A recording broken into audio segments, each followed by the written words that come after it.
د غزني ښار درېیم او شپږمې ناحیو ته د ودانیو د جوړېدو کار پیل شو. د ښاروالۍ مسؤلین وایي د ودانۍ به په 3 پوړونو کې او د 22 میلیونه افغانیو په لګښت د ښاروالۍ له بودیجې څخه جوړې شي چې له بشپړېدو وروسته به یې د ښاري خدمتونو په وړاندې کولو کې اسانتیاوي رامنځته شي.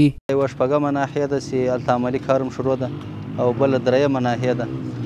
د دې ټول لګښت دې څه باندې 22 میلیونه افغانۍ ده چې دا په 3 منزله کې په اساسي شکل سره دواړه جوړیږي او له نوي پولاد شرکت سره یې دې قرارداد شوی دی د آزاد داوطلبي له لارې.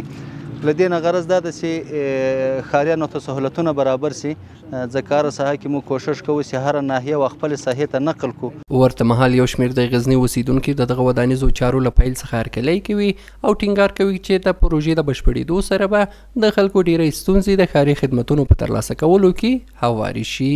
مشکلات مردم 100% انشاءالله حل کرده میتونه به خاطر که تا هنوز تمام نواحی داخل ساختمان ښاروالي بود.